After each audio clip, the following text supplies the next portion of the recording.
más sabroso de estar en la presencia del Señor. Yo necesitaba eso también, como el que más, porque uno está dando vueltas por todo el mundo, aeropuertos, conferencias, todo eso, y uno necesita también sentarse en la presencia del Señor, y es sabroso al hacerlo con otros hermanos. Hoy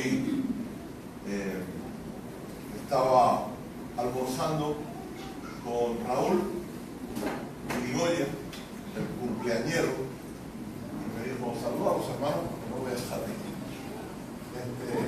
Tuvimos un tiempo muy agradable, resolvimos todos los problemas del mundo y de la iglesia, nuestra iglesia universal, y tuvimos un tiempo de ponernos al día, y para mí es un gusto estar aquí con ustedes. Yo quiero compartir esta noche sobre la iglesia.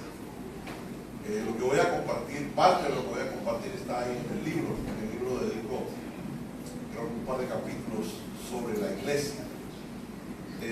Yo me acuerdo que mi padre solía decir: este mundo no se ha desfondado todavía, porque la iglesia está aquí. Y es cierto, vamos a ver más y más ataques contra la iglesia. Y la verdad que esto, antes de que se ponga mejor, se va a poner peor. Ahora que estábamos orando por el tema de la ideología de género, y es que es eso, es una ideología, es una idea, pero eso está fuertísimo en todos lados. Uno de los lugares donde peor está ese tema es en España, y ahí la iglesia va a recibir ataque fuerte, y lo está recibiendo ya. Así que tenemos que estar listos como el cuerpo de Cristo. Yo quiero, hablando de la iglesia, vamos a entrar ahora en la palabra también, pero quiero que, partiendo de esta premisa, nos ayude a entender un poco sobre la misión de la iglesia. Y es curioso que la iglesia es la única institución que existe primordialmente para el beneficio de aquellos que no son sus miembros. Piensen eso por un momento. Es muy interesante porque casi la mayoría de las instituciones y de las organizaciones existen para ellas mismas. Pero la iglesia es muy diferente a todas las demás, porque la iglesia existe para el beneficio de aquellos que todavía no son sus miembros. Y la iglesia que no entienda esto no es iglesia. La iglesia existe para aquellos que todavía no están llenando las sillas. Pero el gran problema de la iglesia es que muchas veces es centrífuga, es para ella misma. El síndrome del mí, del yo, y para nosotros, y nosotros nada más, y como dicen en inglés, us four and no more. O sea, nosotros cuatro y nadie más. Porque nos gusta la comodidad y la seguridad de estar en la iglesia. Pero el Señor tiene sus maneras de incomodarnos. Yo el otro día estaba meditando acerca de esto, porque estoy rumiando más y más acerca de escribir otro libro, y creo que va encaminado a esto, sobre la iglesia, porque en la situación como está la iglesia evangélica, me refiero, en el mundo, vemos extremos, vemos líderes descontrolados, vemos mala o poca enseñanza. ¿Qué es lo que está pasando en la iglesia en general? Pero no todo es negativo, no todo es nefasto, hay cosas buenas que están pasando en la iglesia en todos lados también. Y nosotros podemos especular todo lo que querramos, podemos tener los mejores deseos, las mejores expectativas, pero las cosas están como están. Pero aún así, el pueblo de Dios es un pueblo alegre. Yo tuve prueba de eso esta noche aquí. El pueblo de Dios es un pueblo optimista, a pesar de los pesares. El pueblo de Dios es un pueblo victorioso. ¿Están conmigo en eso, sí o no? El pueblo de Dios es un pueblo proactivo. Es un pueblo progresista, es un pueblo que ve el futuro seguro en Cristo. A pesar del reporte que nos dan los periódicos y las noticias de la televisión, una cosa sí es cierta: nosotros tenemos que dar pasos seguros, agarrados de la mano de Cristo. Amén. Ahora, ¿qué mensaje específico tiene Cristo para su iglesia hoy en día? Yo quiero que vayan conmigo a Mateo, el capítulo 16. Es un capítulo, unos versículos archiconocidos, conocemos muy bien. Fue la conversación, el encuentro que tuvo Jesús con Pedro, y le estaba aclarando y estableciendo unas verdades de algo que iba a ocurrir después en Pentecostés, y por ende nos toca a nosotros también. Y hay varias cosas aquí que quiero resaltar acerca de esto. Mateo 16, versículos 18 al 19 dice: y yo también te digo que tú eres Pedro, y sobre esta roca edificaré mi iglesia, y las puertas del Hades no prevalecerán contra ella. Y a ti te daré las llaves del reino de los cielos, y todo lo que atares en la tierra será atado en los cielos, y todo lo que desatares en la tierra será desatado en los cielos. Tremendo. La primera cosa que debemos establecer de esto que acabamos de leer es, en primer lugar, Jesucristo es la roca y fundamento de la iglesia. ¿Cuántos dicen amén a eso? Amén. En primer lugar es eso, porque Jesús le dice: sobre esta roca. ¿Quién es la roca? Amén.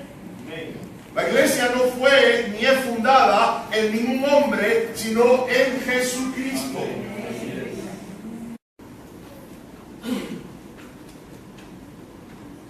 En Isaías 28:16, yo lo leo, dice: por tanto, Jehová el Señor dice así: he aquí que yo he puesto en Sión por fundamento una piedra probada, angular, preciosa, de cimiento estable. El que creyere no se apresure. Por eso, cuando Jesús le está diciendo: sobre esta roca yo voy a edificar mi iglesia, y fíjense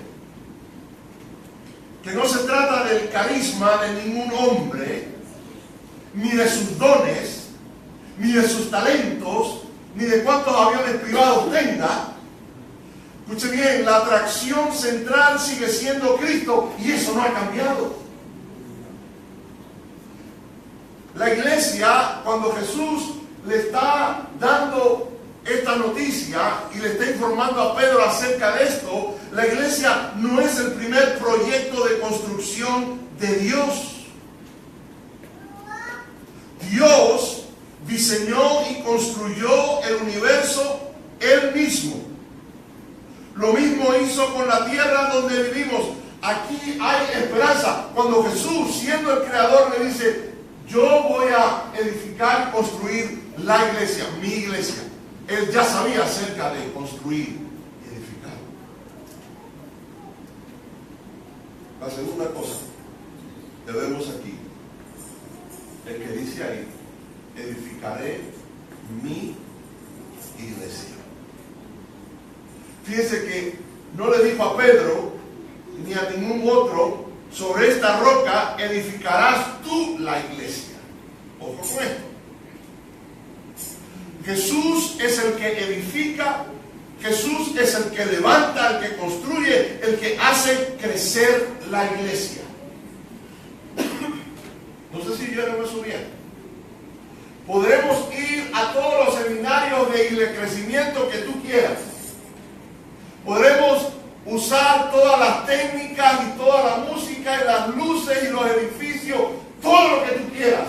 Pero el único que todavía hace crecer la iglesia es Cristo.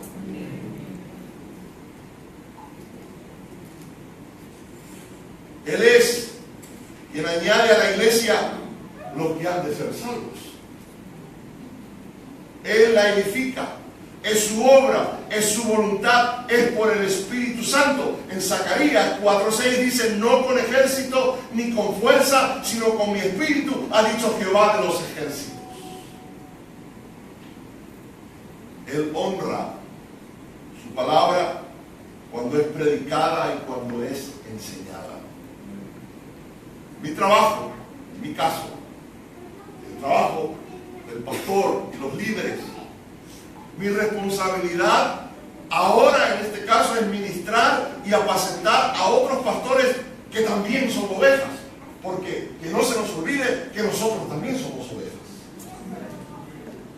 y que yo necesito sentarme y adorar como todos los demás, que necesito sentarme de vez en cuando y recibir porque soy oveja.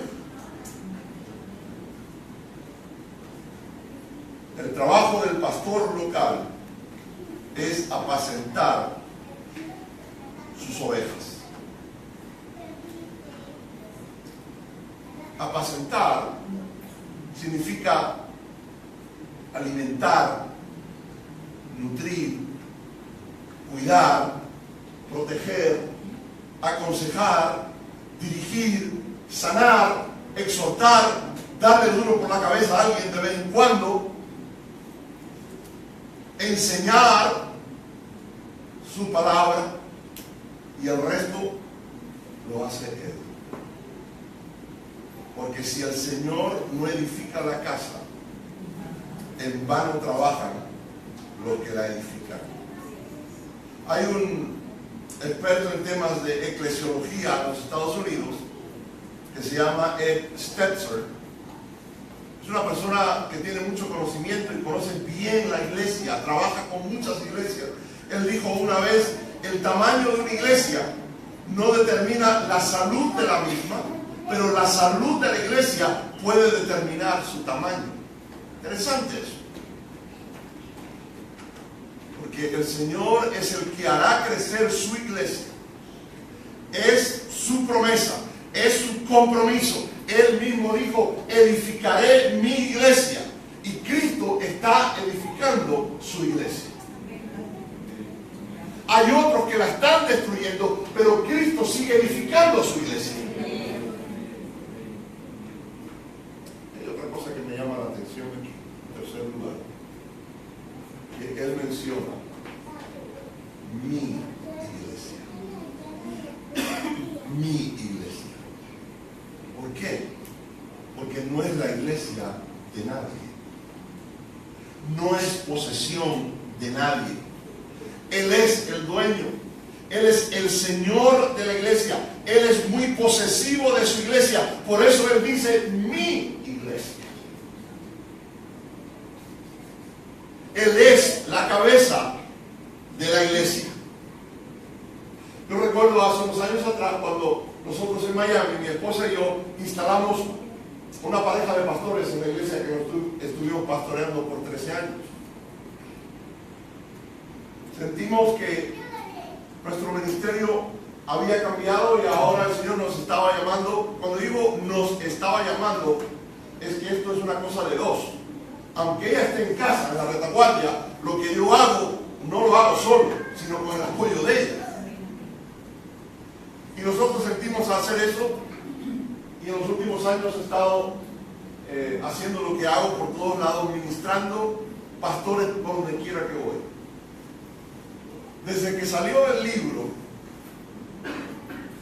hasta, no sé, hasta recientemente, hace unos meses atrás, y dejé de contar porque no se trata de números.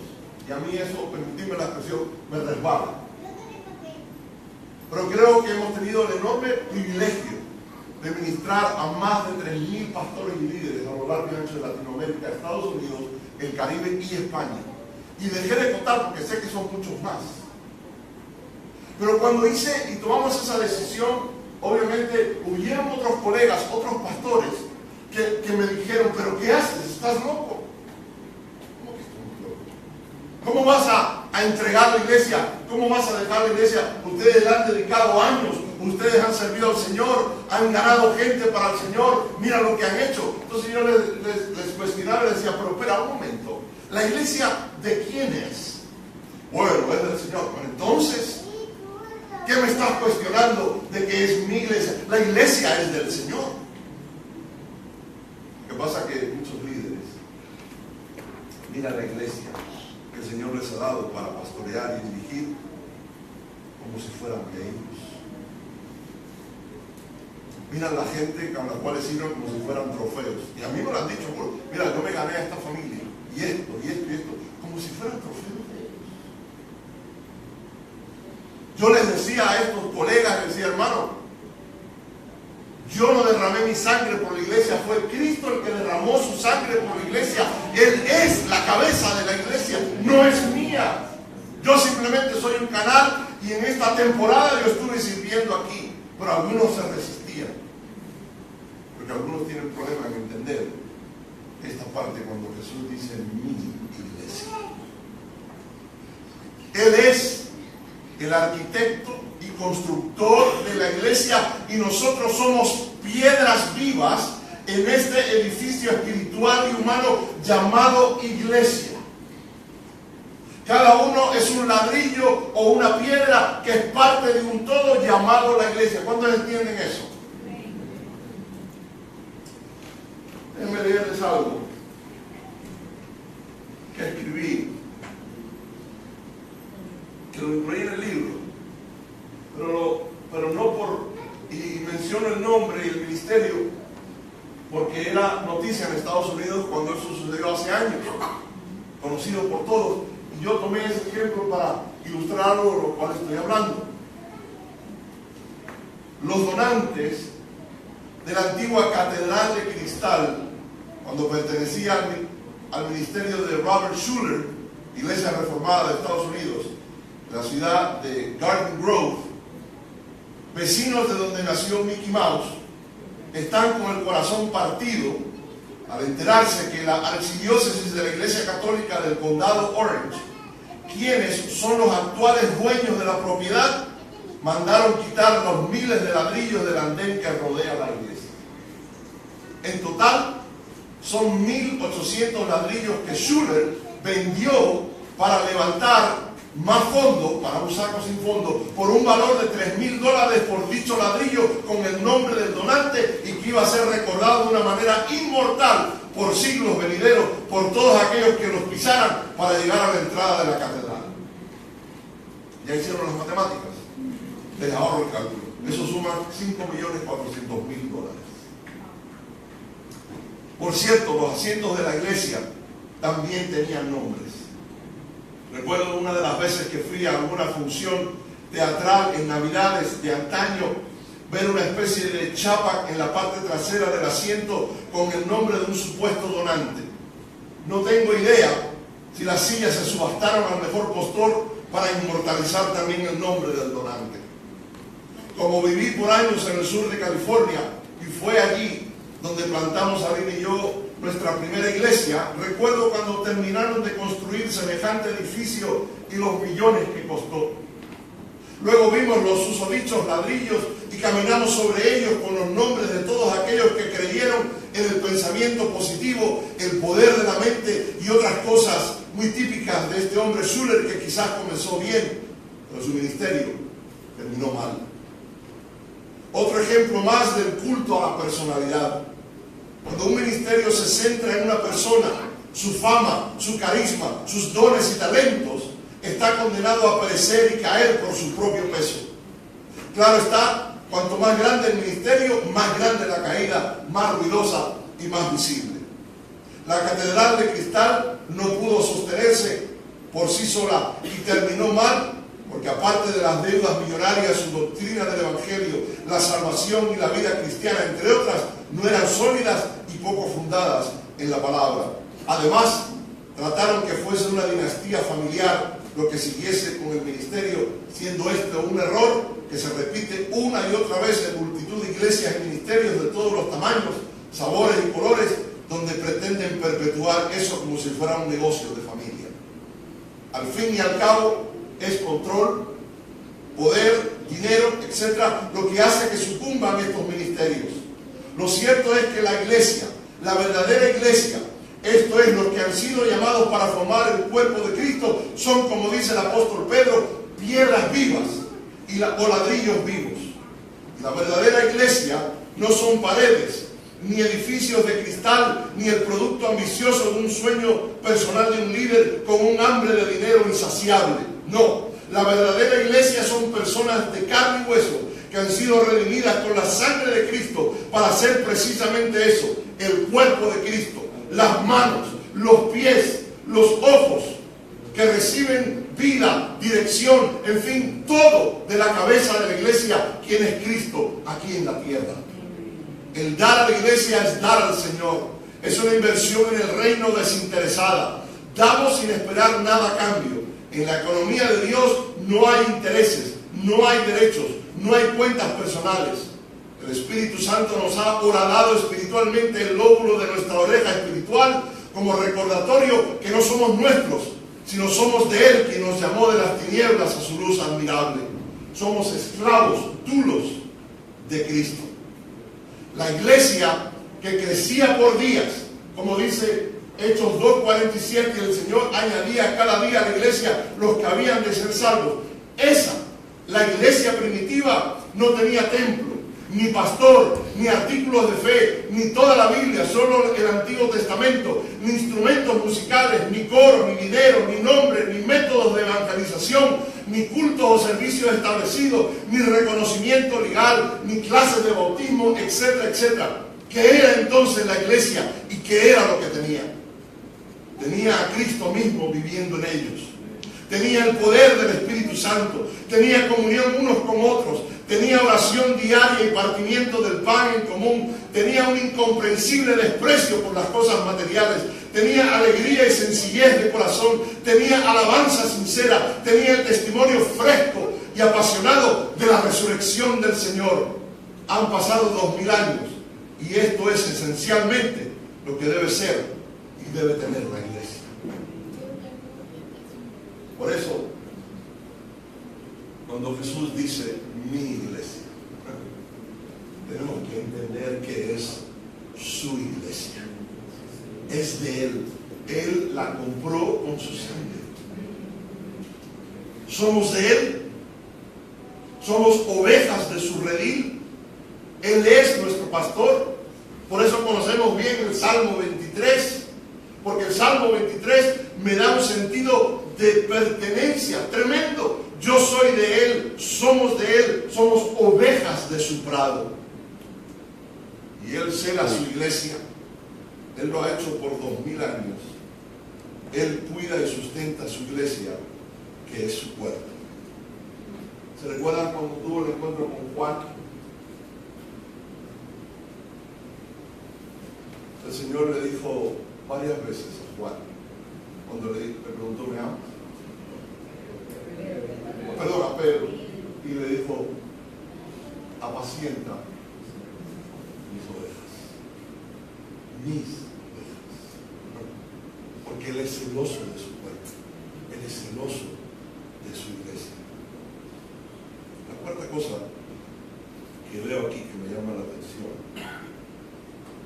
que Jesús dice, y las puertas del Hades no prevalecerán. ¿Cuánto dan gloria a Dios? Óigame eso, qué cara, qué tremendo. seguridad tremenda tenemos cuando sabemos que pertenecemos al cuerpo de Cristo.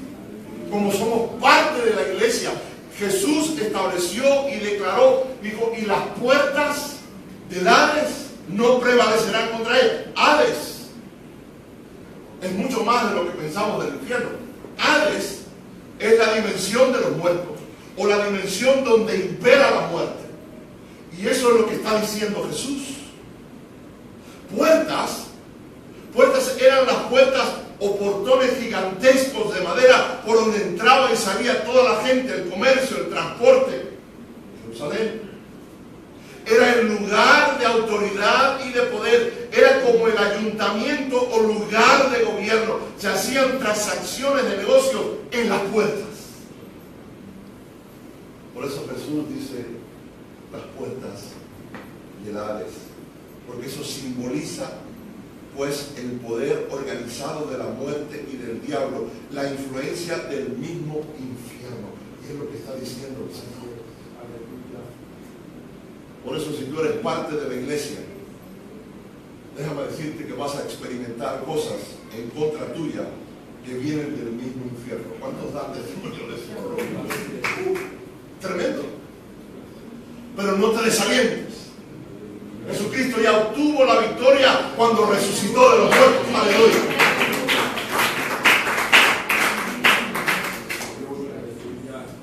Pero ahí no queda todo. Le sigue hablando a Pedro y le dice, y a ti te daré las llaves del reino. Yo tengo en casa un juego de llaves. Para ilustrar esto, obviamente no las puedes ver porque son pesadas, son esas llaves antiguas, esos portones grandes, porque eso es lo que yo tengo en mente. Pero hoy en día hay todo tipo de llaves. Esto es una llave que hace que el elevador, el ascensor en el hotel suba y que abra la puerta de mi habitación. Hay muchas formas de llaves, pero dice aquí la palabra que nos ha dado las llaves del reino. Pero lo interesante de esto es que las llaves las tenemos que usar. ¿De qué sirve tener un juego de llaves si no las usamos? Tenemos que usarlas. De nada sirven contra la influencia del mismo infierno si no las usamos. Porque la lucha nuestra es contra la influencia del mismo infierno, como dijo Jesús ahí. Ahora, cuando hablamos de llaves, las llaves dan acceso. Las llaves abren puertas. Las llaves son símbolo de autoridad. Y es que Dios ha puesto su confianza en nosotros, que nos ha dado las llaves del reino. Yo recuerdo nuestro hijo menor, cuando sacó su licencia de manejar, de conducir. Yo sabía la pregunta de él que venía. Y vino. Papá, ¿me puedes prestar tu carro? Y yo creo que le prediqué un sermón sobre esto. Y la mano para ver la llave, y él la agarró y la tiramos ahí. Y yo le dije, ¿sabes qué significa esto, no? Tú vas a manejar mi bebé. You're gonna drive my baby. Le dije, que no se te ocurra pisar demasiado fondo, a fondo del acelerador. Y cuando lo regreses, yo lo voy a inspeccionar. Le metí un poquitico de miedo. El joven, para que cuidara eso con mi hermano. Pero fíjense, el Señor, porque yo le estaba dando a él acceso. Bueno, cuando le dimos las llaves de la casa también, le estábamos dando acceso, le estábamos dando autoridad. Le dijimos, aquí no puede entrar nadie que no conozca, que no sea extraño. Un extraño no lo puede estar aquí. Le leímos la cartilla. Es una gran responsabilidad el que tú tengas la llave de casa o tengas la llave del carro.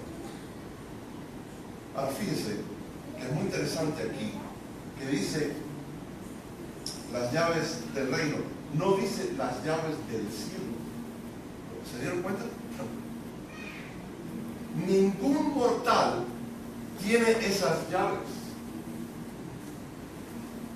Ni Pedro, uno de los apóstoles, ni nosotros. Jesucristo y la fe en Él es la llave al cielo. Ahora, ¿cuáles son las llaves del reino? ¿Cuáles son? Usted puede poner muchas más, pero le voy a dar idea de por lo menos 5 llaves. La primera de ellas la estuvimos haciendo hace un rato aquí. La llave del cántico. Recuérdense que estamos hablando de que llaves nos dan acceso, ¿no es cierto? Las llaves nos dan ¿qué? Autoridad. ¿Cuánto entiende que el cántico nos da acceso y nos da autoridad? Yo a veces he sentido un espíritu un poquito maleado en casa. Cuando he llegado no hay nadie. Quizás habíamos tenido alguna discusión el día anterior o algo había pasado y el ambiente lo sentía un poco cargado. ¿Y sabes lo que he hecho? He puesto allá en Estados Unidos se usa una cosa que se llama Pandora, que es por internet, y pones la música que tú quieres y hay alabanza y yo empiezo a alabar al Señor y a caminar físicamente por toda la casa y a cantar. ¿Sabes lo que pasa cuando uno canta a Dios? Se disipan las tinieblas. Porque el Señor dijo, tenemos llaves. Una de esas llaves es el canto. Y no me refiero como aquel que decía, ¿y tú cantas? Sí, yo canto bajo. ¿Bajo qué? Bajo la ducha. No. Me refiero a algo un poquito más profundo que eso. Me refiero a lo que dice el salmista en el Salmo 150, todo lo que respira, alaba al Señor. La segunda llave es la llave de la adoración. ¿Cuántos entienden que cuando nosotros adoramos al Señor, estamos entrando, el Señor nos está dando acceso a lugares que no hemos estado antes? ¿Amén? La llave de la adoración es algo tremendo. Fíjense, yo había veces que llegaba a la iglesia, en un culto como este, entre semana, o incluso el domingo les decía a los hermanos, si no hacemos otra cosa que adorarle y cantarle en este día, es suficiente y está bien con el Señor. Claro, en nuestros esquemas humanos tenemos el programa en la mente, ¿no? El que viene los anuncios, que no. Si no hacemos otra cosa que adorarle, el Señor se va a agradar en eso. La llave de la adoración, ¿por qué? Porque eso ya viene de fábrica, lo tenemos que activar, porque hemos sido creados ¿para qué? La tercera llave es la llave del Calvario. La llave del Calvario. El mensaje de la cruz. ¿Cuántos entienden que hay que ir a la cruz constantemente? Tenemos que ir a la cruz constantemente. ¿Cuántas veces tenemos que ir y clavar ahí otra vez algunas cosas que se nos advienen durante la semana? Ha habido gente que me ha dicho, y a veces lo menciono en las conferencias con pastores, hay gente que me ha dicho, es que ustedes tienen una religión muy sangrienta, porque hablan de la sangre de Cristo. Ustedes tienen una religión muy violenta, porque hablan de la cruz, era la forma de ejecución más violenta. Y óigame, si nosotros quitamos el mensaje de la sangre y de la cruz, no tenemos evangelio. La llave del Calvario. La otra llave, la cuarta llave, esa es, debo confesar, para mí es difícil, es la llave del ayuno. ¿Tengo aquí amigos? No estoy solo. Óyeme, la llave del ayuno, la disciplina de la oración y subyugar la carne. Recuerdo hace unos años atrás que en la iglesia tuvimos la osadía y la locura de hacer el ayuno de Daniel. Antes que sacaran los libros y la promoción y todas esas cosas, yo me puse a investigar acerca de esto. Y sentí que como iglesia necesitamos hacer el ayuno de Daniel. Y cuando la gente se enteró, que yo empecé a enseñar acerca de esto, cuando la gente se enteró lo que era el ayuno de Daniel, algunos estaban buscando la puerta de salida.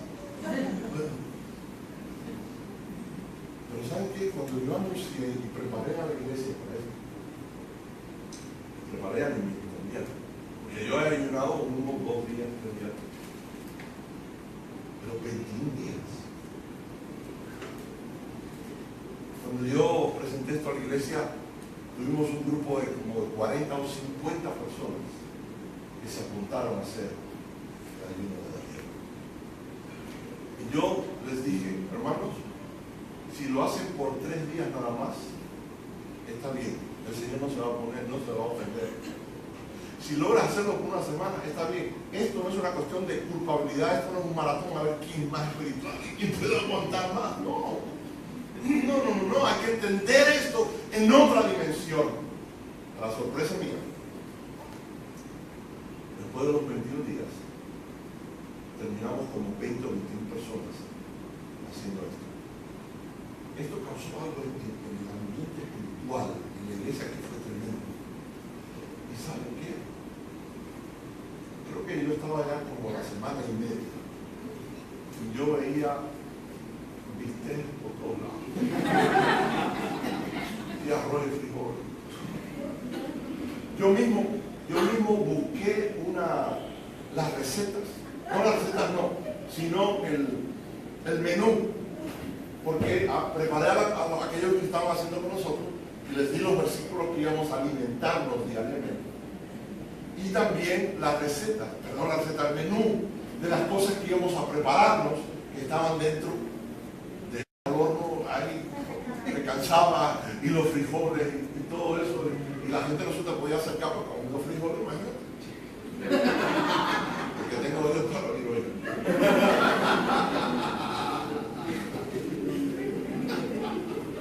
Después de una semana y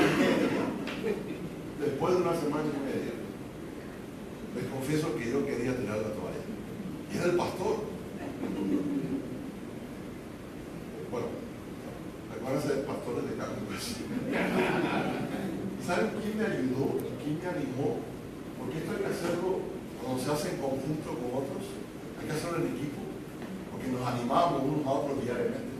Por mensajes de texto, por llamadas, por todo eso. Y nos reuníamos para orar. ¿Saben quién me animó a no tirar la toalla? Mi hijo. Estaba haciendo conmigo y me decía, cuando me veía que yo me acercaba a la cocina, me decía, papá, le ponía un cerco invisible de papá, y logramos hacerlo. Pero, óyeme, cuando llegamos a los 21 días, eso fue algo tremendo. Hubo algo que ocurrió en el ámbito espiritual de la iglesia. Hubieron cosas que pasaron en familias, en hijos de esa familia, de cosas, gente que vino al Señor. El Señor hizo transformación, hizo cosas que ni siquiera nosotros sabemos hoy en día. Es una llave que tiene acceso a cosas tremendas. La quinta llave es la llave de la palabra. La palabra. Hermanos, la palabra es central. La palabra es central. Es que Jesús lo dijo, el cielo y la tierra pasarán, pero mis palabras no pasarán. Y cuando Él dijo, escrito está, significa declara lo que dice la palabra de Dios. Fíjese lo que sigue diciendo ahí en Mateo. ¿Están conmigo todavía? Bien. Le dice, todo lo que atares y desatares en la tierra será hecho en los cielos. Ojo con esto, porque hay muchos que creen que esto es un cheque en blanco. Fíjense que dice, no, todo lo que atares y desatares en la tierra será hecho en los cielos. Ojo, la iglesia, porque él está hablando del contexto de la iglesia, Él dice, es mi iglesia, yo edificaré mi iglesia. Y está diciendo, todo lo que atares y desatares en la tierra será hecho en los cielos. Y la iglesia no hace que la voluntad del hombre sea hecha en los cielos. Ojo con esto. La iglesia obedece la voluntad de Dios en la tierra. Y ese es el significado, el contexto de esto. Atar y desatar significa permitir y prohibir. Nosotros tenemos la autoridad de atar y desatar lo que la voluntad de Dios ya ha establecido en la palabra de Dios.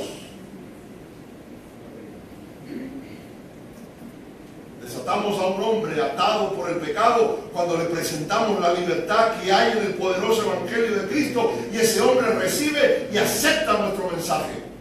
Y atamos demonios y espíritus sobre una persona oprimida o poseída cuando usamos la autoridad que Cristo nos ha dado por medio de su espíritu y por su palabra. Por eso estaba muy bien orando la hermana cuando estaba orando contra este espíritu que está achacando a los países, a las ciudades, a la familia, con estas ideologías. Son espíritus. Y nosotros tenemos la autoridad de atar esos espíritus en el nombre de Jesús. Tenemos la autoridad para que sean confundidos en el tema de las leyes y de todo esto. Hermanos, estamos en medio de una guerra espiritual. ¿Cuántos entienden eso?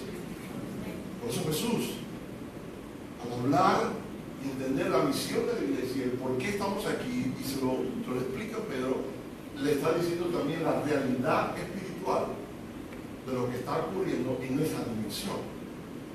Estamos en medio de una guerra espiritual. Aquí mismo, a nuestro alrededor, tenemos que abrir los ojos.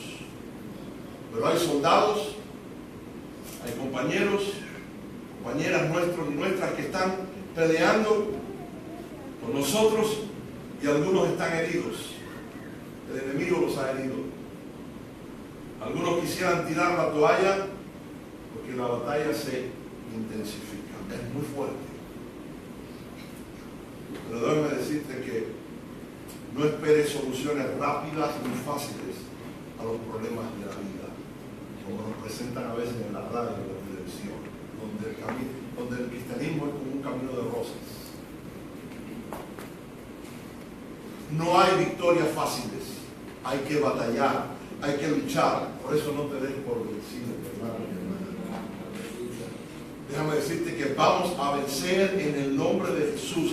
El capitán de las huestes de Jehová está con nosotros. La batalla se intensifica y a veces quisieras quitarte la armadura porque no puedes más. Estoy aquí para decirte que sí puedes. Yo estoy contigo, dice el Señor. Por eso ponte la armadura y pelea la buena batalla de la fe. No te rindas. Jesús sigue siendo la roca de los siglos. Y nada nos moverá porque estamos firmes en Él. Vengan huracanes, venga lo que venga, mantente firme en la roca. Yo declaro en esta noche que está entrando por la puerta la felicidad, la armonía, la bendición, la protección, la provisión para familias y matrimonios en este lugar.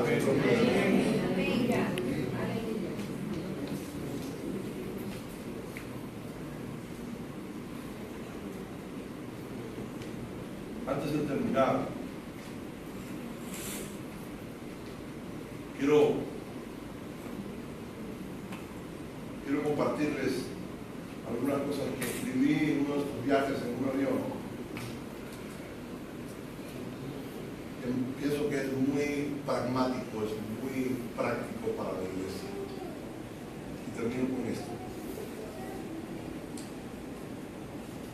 Pensando en los ministerios de la iglesia, porque esas son las preguntas que me hacen muchas veces muchos pastores, los cuales estamos asesorando incluso por Skype, por WhatsApp en diferentes países. Y me puse a pensar en las problemáticas y las cosas que tenemos que lidiar en el liderazgo con la iglesia.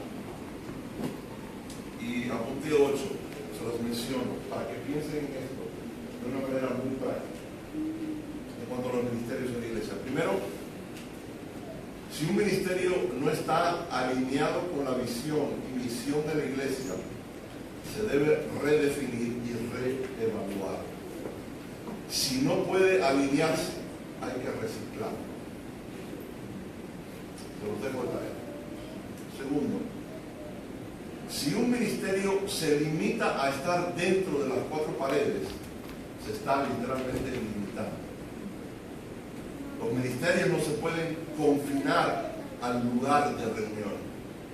A veces hay que romper y abrir un boquete en la pared y salir.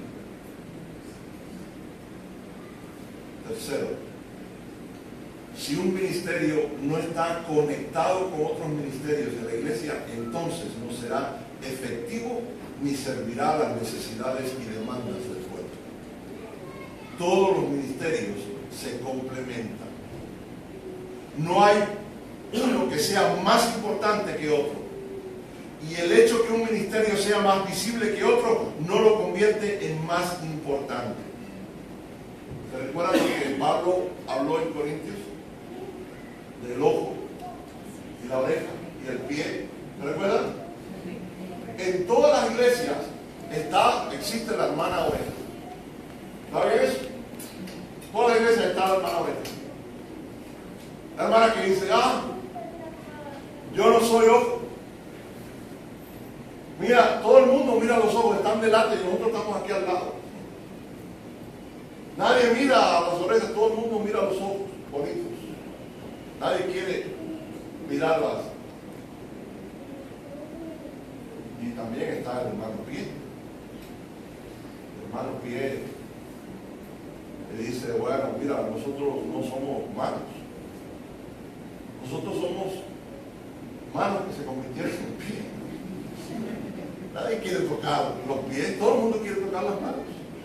Las manos son lo que la gente saluda, no saluda con los pies. En todos los lugares siempre hay el hermano pie. Cuarto, si un ministerio atrae a demasiados voluntarios, habrá que evaluar por qué ocurre eso. Hay que buscar un equilibrio porque el peso de ese ministerio traerá desequilibrio en toda la iglesia. Quinto, ningún ministerio se puede convertir en vaca sagrada.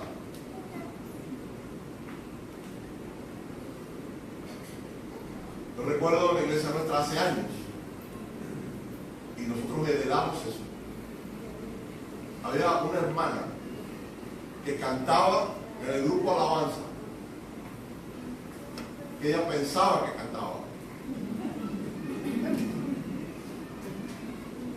Pero ¿quién le ponía el cascabel al lado? Lo que hicimos fue que le dijimos al hermano del sonido que el micrófono allá. Y ella no se daba cuenta. Pero nadie quería tocar el tema. Hasta que un día tuvimos que hablar de eso. Decirle, busca cuál es tu talento, tu don. Sirve al Señor ahí con esa fortaleza. Por eso ningún ministerio se puede convertir en vaca sagrada. Quizás fue el resultado de la visión y el esfuerzo de un líder que ya pasó a la presencia de Dios y nadie se atreve a hacer cambios o pena de dañar la memoria de ese hermano. Cuidado que ningún ministerio se convierta en la mascota de alguien. Sexto, demasiados ministerios pueden ahogar la vida de la iglesia. A veces, como dice el dicho, menos es más. Mucha actividad no se traduce en productividad. Séptimo, a veces un ministerio es por una temporada.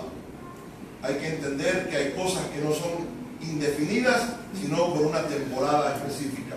Si se entiende así, una vez terminado ese proyecto o ministerio, normalmente resulta o da a luz otro nuevo y diferente.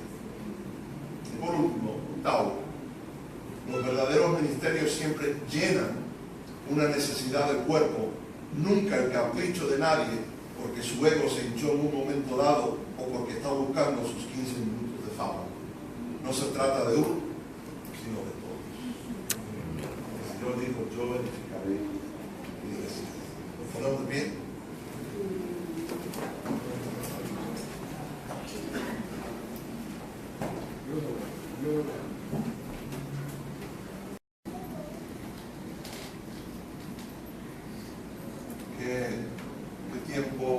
más sabroso de estar en la presencia del Señor.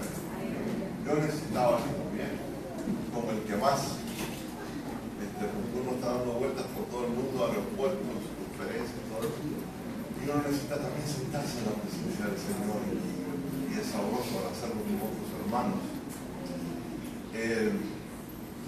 Hoy estaba almorzando con Raúl Irigoyen, el cumpleañero, y me dijo: saluda a los hermanos porque no voy a estar aquí. Tuvimos un tiempo muy agradable, resolvimos todos los problemas del mundo y de la iglesia, nuestra iglesia universal, y tuvimos un tiempo de ponernos al día, y para mí es un gusto estar aquí con ustedes. Yo quiero compartir esta noche sobre la iglesia. Lo que voy a compartir, parte de lo que voy a compartir está ahí en el libro dedico creo un par de capítulos sobre la iglesia. Yo me acuerdo que mi padre solía decir: este mundo no se ha desfondado todavía, porque la iglesia está aquí. Y es cierto, vamos a ver más y más ataques contra la iglesia. Y la verdad que esto, antes de que se ponga mejor, se va a poner peor. Ahora estábamos orando por el tema de la ideología de género. Y es que es eso, es una ideología, es una idea. Pero eso está fuertísimo en todos lados. Uno de los lugares donde peor está ese tema es en España, y ahí la iglesia va a recibir ataque fuerte, y lo está recibiendo ya. Así que tenemos que estar listos como el cuerpo de Cristo. Yo quiero, hablando de la iglesia, vamos a entrar ahora en la palabra también, pero quiero que, partiendo de esta premisa, nos ayude a entender un poco sobre la misión de la iglesia. Y es curioso que la iglesia es la única institución que existe primordialmente para el beneficio de aquellos que no son sus miembros. Piensen eso por un momento. Es muy interesante porque casi la mayoría de las instituciones y de las organizaciones existen para ellas mismas. Pero la iglesia es muy diferente a todas las demás, porque la iglesia existe para el beneficio de aquellos que todavía no son sus miembros. Y la iglesia que no entienda esto no es iglesia. La iglesia existe para aquellos que todavía no están llenando las sillas. Pero el gran problema de la iglesia es que muchas veces es centrífuga, es para ella misma. El síndrome del mí, del yo, y para nosotros, y nosotros nada más, y como dicen en inglés, ask for and no more. O sea, nosotros cuatro y nadie más. Porque llegamos nos gusta la comunidad, la seguridad de estar en la iglesia. Pero el Señor tiene sus maneras de incomodarnos.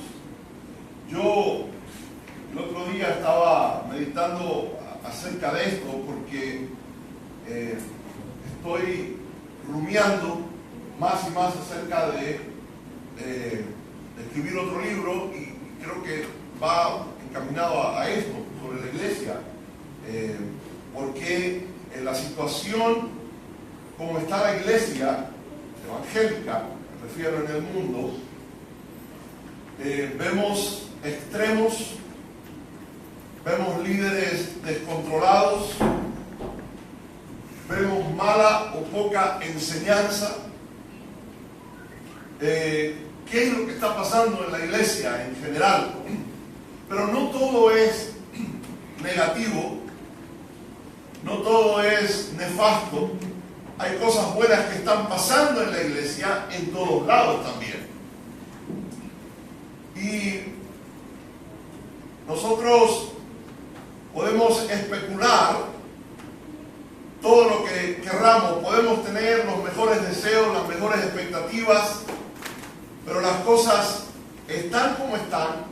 Pero aún así, el pueblo de Dios es un pueblo alegre.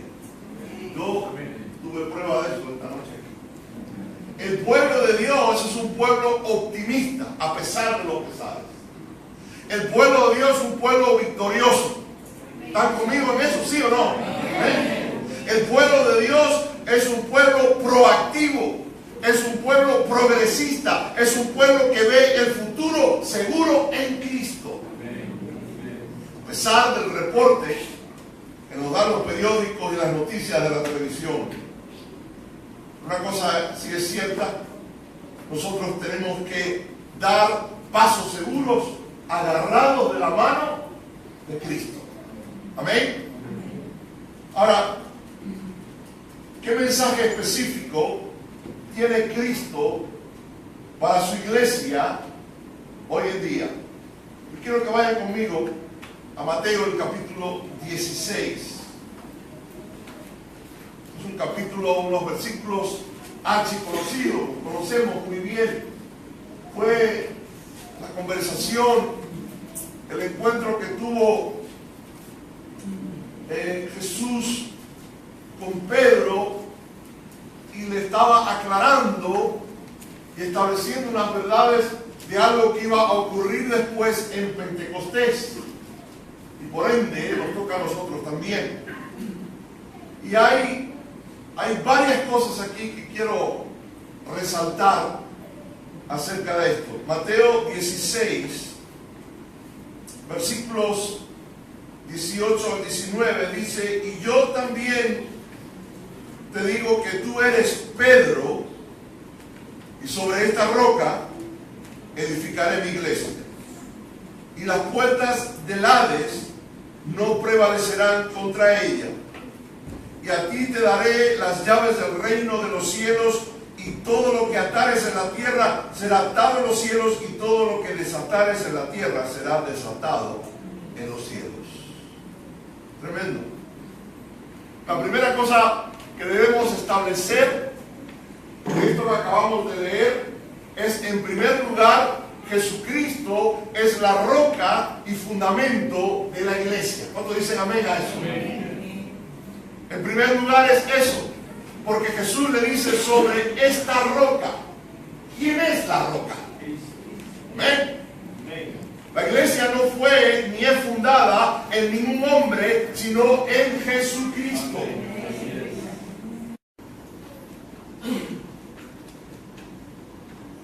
En Isaías 28:16, yo lo leo, dice: por tanto, Jehová el Señor dice así: he aquí que yo he puesto en Sión por fundamento una piedra probada, angular, preciosa, de cimiento estable. El que creyere no se apresure. Por eso, cuando Jesús le está diciendo: sobre esta roca yo voy a edificar mi iglesia, y fíjense que no se trata del carisma de ningún hombre, ni de sus dones, ni de sus talentos, ni de cuántos aviones privados tenga. Escuche bien, la atracción central sigue siendo Cristo, y eso no ha cambiado. La iglesia, cuando Jesús le está dando esta noticia y le está informando a Pedro acerca de esto, la iglesia no es el primer proyecto de construcción de Dios. Dios diseñó y construyó el universo Él mismo. Lo mismo hizo con la tierra donde vivimos. Aquí hay esperanza. Cuando Jesús, siendo el creador, le dice: yo voy a edificar y construir la iglesia, mi iglesia. Él ya sabía acerca de construir y edificar. La segunda cosa que vemos aquí el que dice ahí, edificaré mi iglesia. Fíjense que no le dijo a Pedro ni a ningún otro, sobre esta roca edificarás tú la iglesia. Ojo con esto. Jesús es el que edifica, Jesús es el que levanta, el que construye, el que hace crecer la iglesia. No sé si yo no me subí.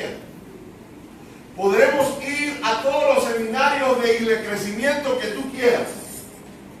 Podremos usar todas las técnicas y toda la música y las luces y los edificios, todo lo que tú quieras. Pero el único que todavía hace crecer la iglesia es Cristo.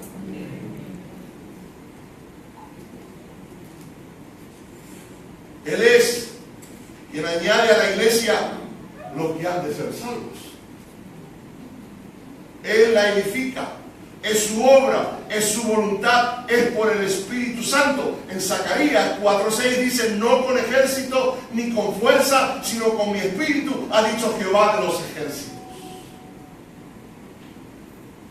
Él honra su palabra cuando es predicada y cuando es enseñada. Mi trabajo, en mi caso, el trabajo del pastor y los líderes, mi responsabilidad ahora en este caso es ministrar y apacentar a otros pastores que también son ovejas, porque que no se nos olvide que nosotros también somos ovejas y que yo necesito sentarme y adorar como todos los demás, que necesito sentarme de vez en cuando y recibir porque soy oveja. El trabajo del pastor local es apacentar sus ovejas. Apacentar significa alimentar, nutrir, cuidar, proteger, aconsejar, dirigir, sanar, exhortar, darle duro por la cabeza a alguien de vez en cuando, enseñar su palabra, y el resto lo hace Él.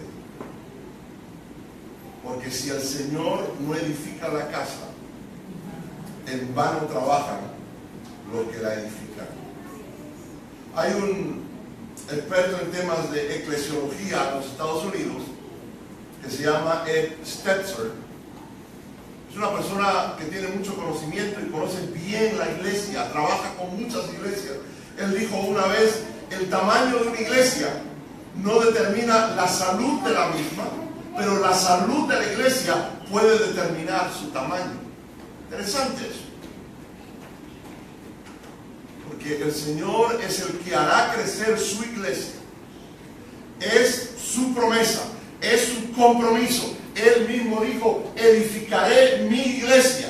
Y Cristo está edificando su iglesia.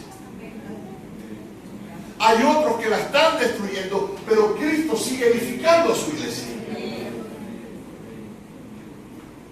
Hay otra cosa que me llama la atención aquí, en tercer lugar, que Él menciona, mi iglesia. Mi iglesia. ¿Por qué? Porque no es la iglesia de nadie. No es posesión de nadie. Él es el dueño. Él es el Señor de la iglesia. Él es muy posesivo de su iglesia. Por eso Él dice, mi iglesia. Él es la cabeza de la iglesia. Yo recuerdo hace unos años atrás, cuando nosotros en Miami, mi esposa y yo, instalamos una pareja de pastores en la iglesia que estuvimos pastoreando por 13 años. Sentimos que nuestro ministerio había cambiado y ahora el Señor nos estaba llamando. Cuando digo nos estaba llamando, es que esto es una cosa de dos. Aunque ella esté en casa, en la retaguardia, lo que yo hago, no lo hago solo, sino con el apoyo de ella. Y nosotros sentimos hacer eso, y en los últimos años he estado haciendo lo que hago por todos lados, ministrando pastores por donde quiera que voy. Desde que salió el libro hasta, no sé, hasta recientemente, hace unos meses atrás, y dejé de contar porque no se trata de números. Y a mí eso, permitidme la expresión, me resbala. Pero creo que hemos tenido el enorme privilegio de ministrar a más de 3.000 pastores y líderes a lo largo y ancho de Latinoamérica, Estados Unidos, el Caribe y España. Y dejé de contar porque sé que son muchos más. Pero cuando hice y tomamos esa decisión, obviamente hubieron otros colegas, otros pastores, que me dijeron, ¿pero qué haces? ¿Estás loco? ¿Cómo que estoy loco? ¿Cómo vas a entregar la iglesia? ¿Cómo vas a dejar la iglesia? Ustedes le han dedicado años, ustedes han servido al Señor, han ganado gente para el Señor, mira lo que han hecho. Entonces yo les cuestionaba y les decía, pero espera un momento, ¿la iglesia de quién es? Bueno, es del Señor. Bueno, entonces, ¿qué me estás cuestionando de que es mi iglesia? La iglesia es del Señor. Lo que pasa es que muchos líderes miran la iglesia que el Señor les ha dado para pastorear y dirigir como si fueran de ellos. Miran la gente con la cual sirven como si fueran trofeos. Y a mí me lo han dicho, mira, yo me gané a esta familia, y esto, y esto, y esto, como si fueran trofeos de ellos.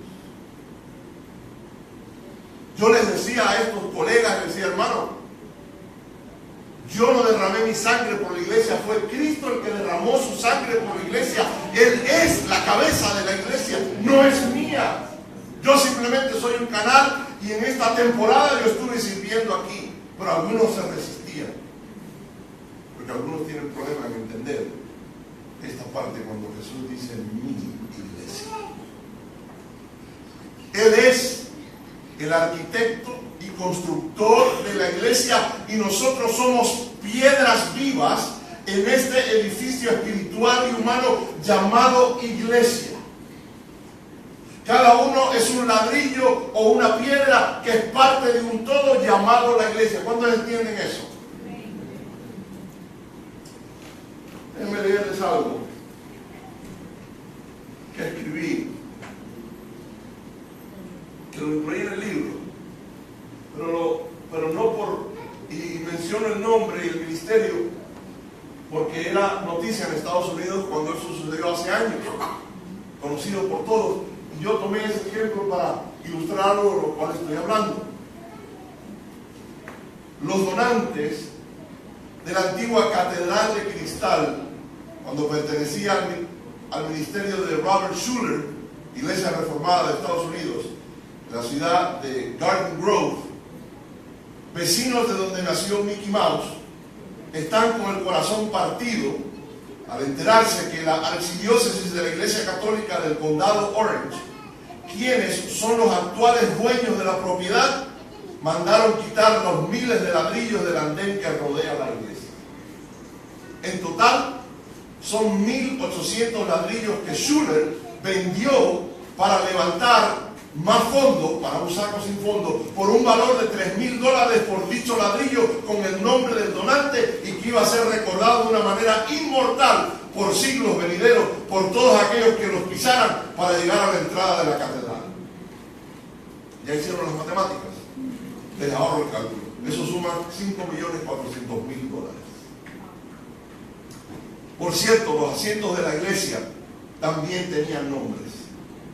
Recuerdo una de las veces que fui a alguna función teatral en Navidades de antaño, ver una especie de chapa en la parte trasera del asiento con el nombre de un supuesto donante. No tengo idea si las sillas se subastaron al mejor postor para inmortalizar también el nombre del donante. Como viví por años en el sur de California y fue allí donde plantamos Aline y yo nuestra primera iglesia, recuerdo cuando terminaron de construir semejante edificio y los millones que costó. Luego vimos los susodichos ladrillos y caminamos sobre ellos con los nombres de todos aquellos que creyeron en el pensamiento positivo, el poder de la mente y otras cosas muy típicas de este hombre Schuller, que quizás comenzó bien, pero su ministerio terminó mal. Otro ejemplo más del culto a la personalidad.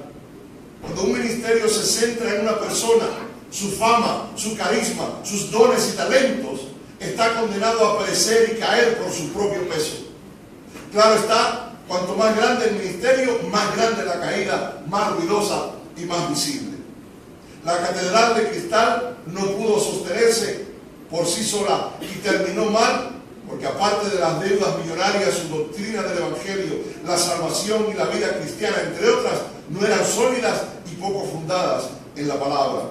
Además, trataron que fuese una dinastía familiar lo que siguiese con el ministerio, siendo esto un error que se repite una y otra vez en multitud de iglesias y ministerios de todos los tamaños, sabores y colores, donde pretenden perpetuar eso como si fuera un negocio de familia.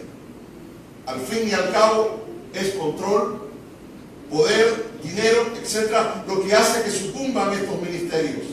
Lo cierto es que la iglesia, la verdadera iglesia, esto es, los que han sido llamados para formar el cuerpo de Cristo, son, como dice el apóstol Pedro, piedras vivas o ladrillos vivos. Y la verdadera iglesia no son paredes, ni edificios de cristal, ni el producto ambicioso de un sueño personal de un líder con un hambre de dinero insaciable. No, la verdadera iglesia son personas de carne y hueso que han sido redimidas con la sangre de Cristo para hacer precisamente eso, el cuerpo de Cristo, las manos, los pies, los ojos, que reciben vida, dirección, en fin, todo de la cabeza de la iglesia, quien es Cristo aquí en la tierra. El dar a la iglesia es dar al Señor. Es una inversión en el reino desinteresada. Damos sin esperar nada a cambio. En la economía de Dios no hay intereses, no hay derechos, no hay cuentas personales. El Espíritu Santo nos ha horadado espiritualmente el lóbulo de nuestra oreja espiritual como recordatorio que no somos nuestros, sino somos de Él, quien nos llamó de las tinieblas a su luz admirable. Somos esclavos, dulos de Cristo. La iglesia que crecía por días, como dice Hechos 2:47, el Señor añadía cada día a la iglesia los que habían de ser salvos. Esa, la iglesia primitiva, no tenía templo, ni pastor, ni artículos de fe, ni toda la Biblia, solo el Antiguo Testamento, ni instrumentos musicales, ni coro, ni dinero, ni nombre, ni métodos de evangelización, ni cultos o servicios establecidos, ni reconocimiento legal, ni clases de bautismo, etcétera, etcétera. ¿Qué era entonces la iglesia y qué era lo que tenía? Tenía a Cristo mismo viviendo en ellos. Tenía el poder del Espíritu Santo, tenía comunión unos con otros, tenía oración diaria y partimiento del pan en común, tenía un incomprensible desprecio por las cosas materiales, tenía alegría y sencillez de corazón, tenía alabanza sincera, tenía el testimonio fresco y apasionado de la resurrección del Señor. Han pasado 2000 años y esto es esencialmente lo que debe ser y debe tener la iglesia. Por eso, cuando Jesús dice mi iglesia, tenemos que entender que es su iglesia. Es de Él. Él la compró con su sangre. Somos de Él. Somos ovejas de su redil. Él es nuestro pastor. Por eso conocemos bien el Salmo 23. Porque el Salmo 23 me da un sentido de pertenencia tremendo. Yo soy de Él, somos de Él, somos ovejas de su prado. Y Él cela su iglesia. Él lo ha hecho por 2000 años. Él cuida y sustenta su iglesia, que es su cuerpo. ¿Se recuerdan cuando tuvo el encuentro con Juan? El Señor le dijo varias veces a Juan, cuando le preguntó, ¿me amas? Perdón, a Pedro, y le dijo, apacienta mis ovejas, porque Él es celoso de su cuerpo, Él es celoso de su iglesia. La cuarta cosa que veo aquí que me llama la atención, que Jesús dice, y las puertas del Hades no prevalecerán. ¿Cuánto dan gloria a Dios? Bueno, eso, ¿qué una alegría tremenda. Qué seguridad tremenda tenemos cuando sabemos que pertenecemos al cuerpo de Cristo. Como somos parte de la iglesia, Jesús estableció y declaró, dijo, y las puertas del Hades no prevalecerán contra ella. Hades es mucho más de lo que pensamos del infierno. Hades es la dimensión de los muertos, o la dimensión donde impera la muerte.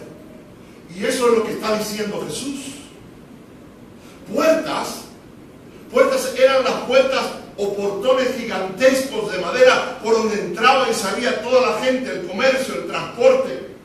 Jerusalén era el lugar de autoridad y de poder, era como el ayuntamiento o lugar de gobierno. Se hacían transacciones de negocios en las puertas.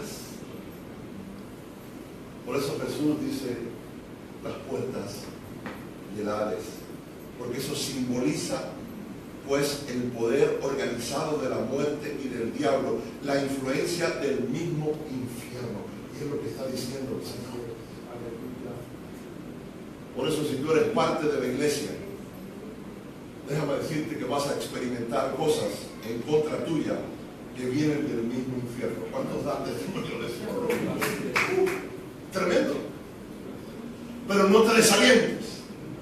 Jesucristo ya obtuvo la victoria cuando resucitó de los muertos. Aleluya.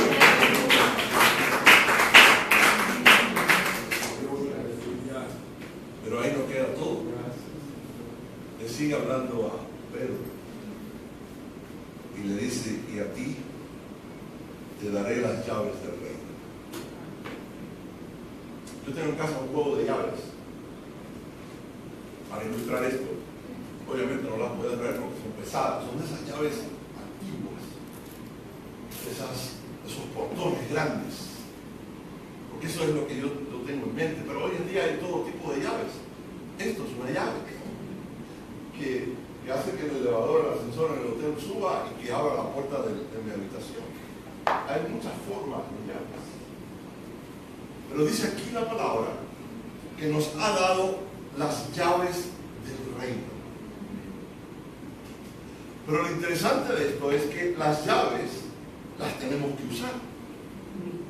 ¿De qué sirve tener un juego de llaves si no las usamos? Tenemos que usarlas. De nada sirven contra la influencia del mismo infierno si no las usamos. Porque la lucha nuestra es contra la influencia del mismo infierno, como dijo Jesús ahí. Ahora, cuando hablamos de llaves, las llaves dan acceso. Las llaves abren puertas. Las llaves son símbolo de autoridad. Y es que Dios ha puesto su confianza en nosotros, que nos ha dado las llaves del reino. Yo recuerdo nuestro hijo menor, cuando sacó su licencia de manejar o de conducir. Yo sabía la pregunta de él que venía. Y vino. Papá, ¿me puedes prestar tu carro? Y yo creo que le prediqué un sermón sobre esto. Y la mano para darle la llave, y él la agarró y la tiramos ahí. Y yo le dije, ¿sabes qué significa esto, no? Tú vas a manejar mi bebé. You're gonna drive my baby. Le dije, que no se te ocurra pisar demasiado fondo del acelerador. Y cuando lo regreses, yo lo voy a inspeccionar. Le metí un poquitico de dinero al joven para que cuidara eso con temor. Pero fíjense, el Señor, porque yo le estaba dando a él acceso. Cuando le dimos las llaves de la casa también, le estábamos dando acceso, le estábamos dando autoridad. Le dijimos, aquí no puede entrar nadie que no conozca, que no sea extraño. Un extraño no lo puede estar aquí. que leímos la cartilla. Le dije, es una gran responsabilidad el que tú tengas la llave de casa o tengas la llave del carro.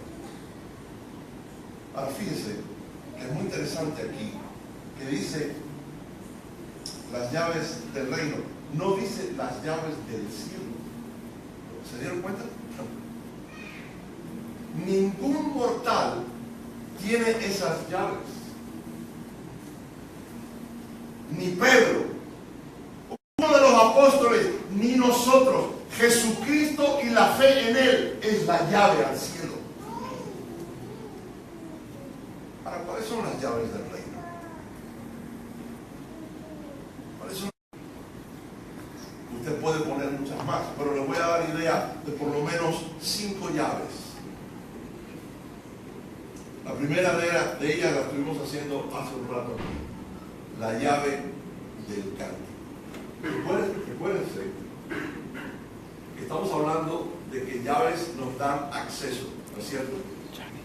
Las llaves nos dan ¿qué? Autoridad. ¿Cuánto entiende que el cántico nos da acceso y nos da autoridad? Yo a veces he sentido un espíritu un poquito maleado en casa. Cuando he llegado no hay nadie. Quizás habíamos tenido alguna discusión el día anterior o algo había pasado y el ambiente lo sentía un poco cargado. ¿Y sabes lo que he hecho? He puesto allá en Estados Unidos se usa una cosa que se llama Pandora, que es por internet, y pones la música que tú quieres y hay alabanza y yo empiezo a alabar al Señor y a caminar físicamente por toda la casa y a cantar. ¿Sabes lo que pasa cuando uno canta a Dios? Se disipan las tinieblas. Porque el Señor dijo, tenemos llaves. Una de esas llaves es el canto. Y no me refiero como aquel que decía, ¿y tú cantas? Sí, yo canto bajo. ¿Bajo qué? Bajo la ducha. No. Me refiero a algo un poquito más profundo que eso. Me refiero a lo que dice el salmista en el Salmo 150, todo lo que respira, alaba al Señor. La segunda llave es la llave de la adoración. ¿Cuántos entienden que cuando nosotros adoramos al Señor, estamos entrando, el Señor nos está dando acceso a lugares que no nos estábamos antes? ¿Amén? La llave de la adoración es algo tremendo. Fíjense, yo había veces que llegaba a la iglesia, en un culto como este, entre semana, o incluso el domingo les decía a los hermanos, si no hacemos otra cosa que adorarle y cantarle en este día, es suficiente y está bien con el Señor. Claro, en nuestros esquemas humanos tenemos el programa en la mente, ¿no? El que viene la música. No. Si no hacemos otra cosa que adorarle, el Señor se va a agradar en eso. La llave de la adoración. ¿Por qué? Porque eso ya viene de fábrica. Lo tenemos que activar porque hemos sido creados ¿para qué? La tercera llave es la llave del Calvario. La llave del Calvario. El mensaje de la cruz. ¿Cuántos entienden que hay que ir a la cruz constantemente? Tenemos que ir a la cruz constantemente. ¿Cuántas veces tenemos que ir y clavar ahí otra vez algunas cosas que se nos advienen durante la semana? Ha habido gente que me ha dicho, y a veces lo menciono en las conferencias con pastores, hay gente que me ha dicho, es que ustedes tienen una religión muy sangrienta, porque hablan de la sangre de Cristo. Ustedes tienen una religión muy violenta, porque hablan de la cruz, era la forma de ejecución más violenta. Y óigame, si nosotros quitamos el mensaje de la sangre y de la cruz, no tenemos evangelio. La llave del Calvario. La otra llave, la cuarta llave, esa es, debo confesar, para mí es difícil, es la llave del ayuno. ¿Tengo aquí amigos? No estoy solo. Óigame, la llave del ayuno, la disciplina de la oración y subyugar la carne. Recuerdo hace unos años atrás que en la iglesia tuvimos la osadía y la locura de hacer el ayuno de Daniel. Antes que sacaran los libros y la promoción y todas estas cosas, yo me puse a investigar acerca de esto. Y sentí que como iglesia necesitamos hacer el ayuno de Daniel. Y cuando la gente se enteró, y yo empecé a enseñar acerca de esto, cuando la gente se enteró lo que era el ayuno de Daniel, algunos estaban buscando la puerta de salida. Pero ¿saben qué? Cuando yo anuncié y preparé a la iglesia para esto, preparé a mi también, porque yo he ayunado unos 2 días, 3 días, pero 21 días. Cuando yo presenté esto a la iglesia, tuvimos un grupo de como de 40 o 50 personas que se apuntaron a hacer el ayuno de Daniel. Y yo les dije, hermanos, si lo hacen por 3 días nada más, está bien. El Señor no se va a poner, no se va a ofender. Si logras hacerlo por una semana, está bien. Esto no es una cuestión de culpabilidad, esto no es un maratón a ver quién es más espiritual y quién puede aguantar más. No, hay que entender esto en otra dimensión. A la sorpresa mía, después de los 21 días, terminamos como 20 o 21 personas haciendo esto. Esto causó algo en el ambiente espiritual, en la iglesia, que fue tremendo. ¿Y saben qué? Creo que yo estaba ya como la semana y media. Y yo veía bistec por todos lados. Y arroz y frijol. Yo mismo busqué las recetas. No las recetas no, sino el menú. Porque preparé a aquellos que estaban haciendo con nosotros y les di los versículos que íbamos a alimentarnos diariamente. Y también el menú de las cosas que íbamos a prepararnos, que estaban dentro del horno, ahí me cansaba, y los frijoles y todo eso. Y la gente no se te podía acercar porque con los frijoles, imagínate. Porque tengo oídos para oír,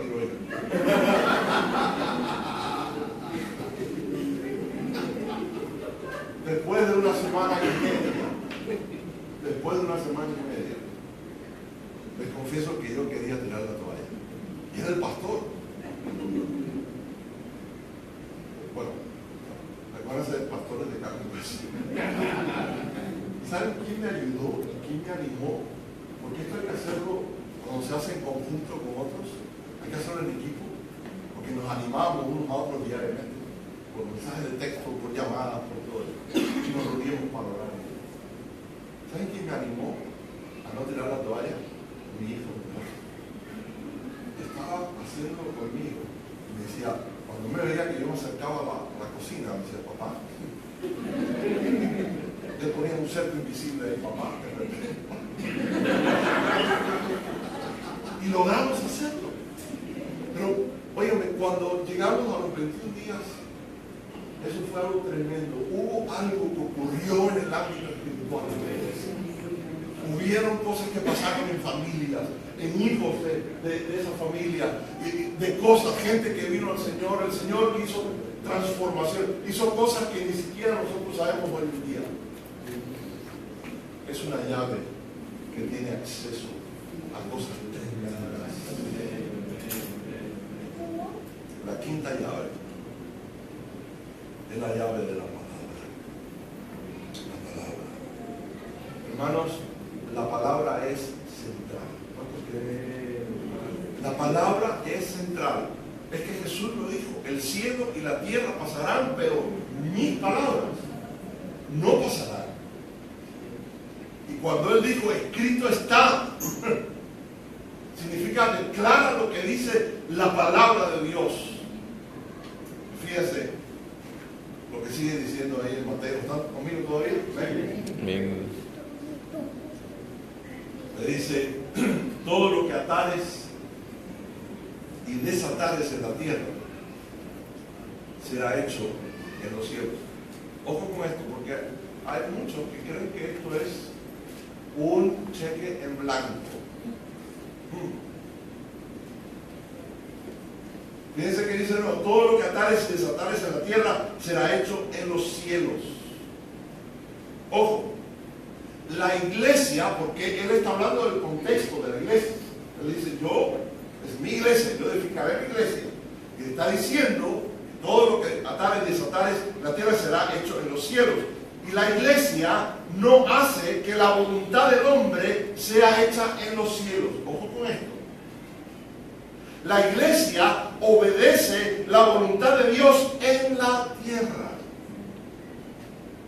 Y ese es el significado, el contexto de esto. Atar y desatar significa permitir y prohibir.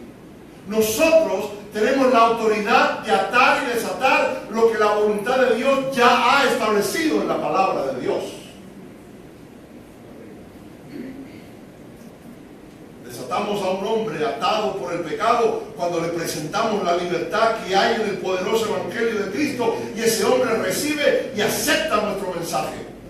Y atamos demonios y espíritus sobre una persona oprimida o poseída cuando usamos la autoridad que Cristo nos ha dado por medio de su espíritu y por su palabra. Por eso estaba muy bien orando la hermana cuando estaba orando contra este espíritu que está achacando a los países, a las ciudades, a la familia, con estas ideologías. Son espíritus. Y nosotros tenemos la autoridad de atar esos espíritus en el nombre de Jesús. Tenemos la autoridad para que sean confundidos en el tema de las leyes y de todo esto. Hermanos, estamos en medio de una guerra espiritual. ¿Cuántos entienden eso? Por eso Jesús, al hablar y entender la misión de la iglesia, el por qué estamos aquí, y se lo explica Pedro, le está diciendo también la realidad espiritual de lo que está ocurriendo en esa dimensión. Estamos en medio de una guerra espiritual, aquí mismo, a nuestro alrededor. Tenemos que abrir los ojos. Pero hay soldados, hay compañeros, compañeras nuestros y nuestras que están peleando con nosotros, y algunos están heridos. El enemigo los ha herido. Algunos quisieran tirar la toalla porque la batalla se intensifica. Es muy fuerte. Pero déjame decirte que no esperes soluciones rápidas ni fáciles a los problemas de la vida, como nos presentan a veces en la radio y en la televisión, donde el cristianismo es como un camino de rosas. No hay victorias fáciles, hay que batallar, hay que luchar. Por eso no te des por vencido, hermano. Déjame decirte que vamos a vencer en el nombre de Jesús. El capitán de las huestes de Jehová está con nosotros. La batalla se intensifica y a veces quisieras quitarte la armadura porque no puedes más. Estoy aquí para decirte que sí puedes. Yo estoy contigo, dice el Señor. Por eso ponte la armadura y pelea la buena batalla de la fe. No te rindas. Jesús sigue siendo la roca de los siglos. Y nada nos moverá porque estamos firmes en Él. Vengan huracanes, venga lo que venga, mantente firme en la roca. Yo declaro en esta noche que está entrando por la puerta la felicidad, la armonía, la bendición, la protección, la provisión para familias y matrimonios en este lugar.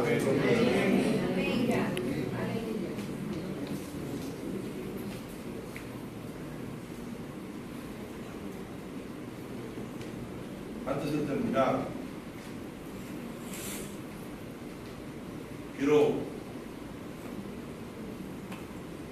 compartirles algunas cosas que escribí en uno de estos viajes en un avión. Pienso que es muy pragmático, es muy práctico para la iglesia. Y termino con esto.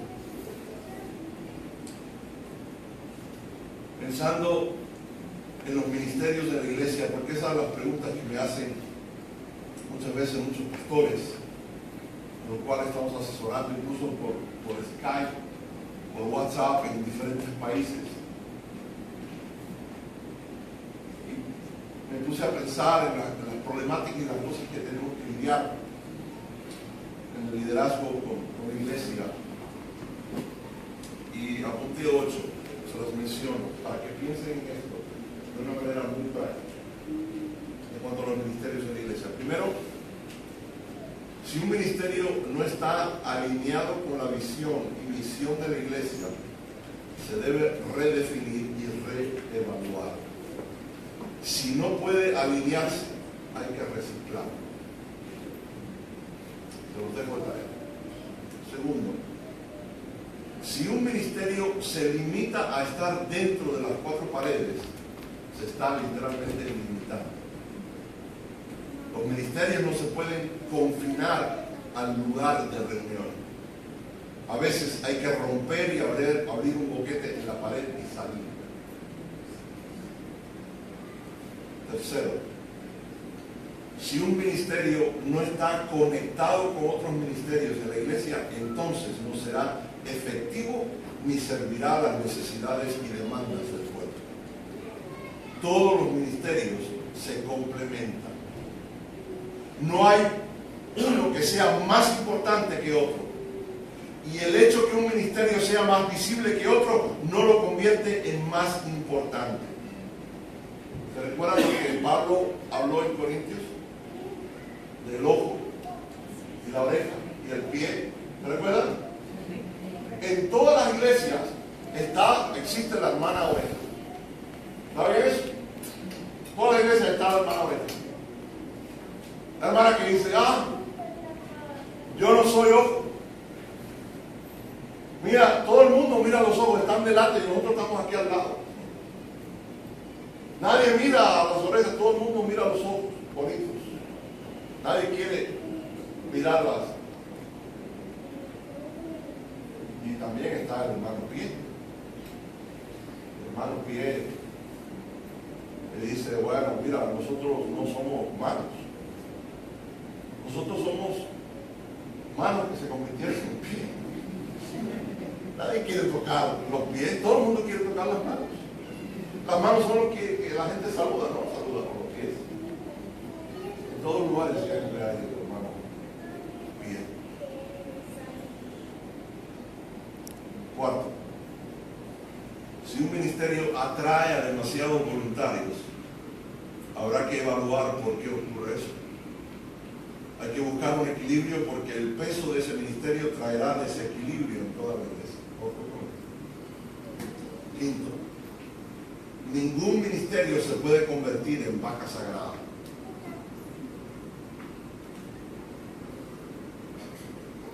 Yo recuerdo la iglesia nuestra hace años y nosotros heredamos eso. Había una hermana que cantaba en el grupo Alabanza, que ella pensaba que cantaba. Pero ¿quién le ponía el cascabel al lado? Lo que hicimos fue que le dijimos al hermano del sonido que el micrófono era. Y ella no se daba cuenta. Pero nadie quería tocar el tema. Hasta que un día tuvimos que hablar de eso. Decirle, busca cuál es tu talento, tu don. Sirve al Señor ahí con esa fortaleza. Por eso, ningún ministerio se puede convertir en vaca sagrada. Quizás fue el resultado de la visión y el esfuerzo de un líder que ya pasó a la presencia de Dios y nadie se atreve a hacer cambios o pena de dañar la memoria de ese hermano. Cuidado que ningún ministerio se convierta en la mascota de alguien. Sexto, demasiados ministerios pueden ahogar la vida de la iglesia. A veces, como dice el dicho, menos es más. Mucha actividad no se traduce en productividad. Séptimo, a veces un ministerio es por una temporada.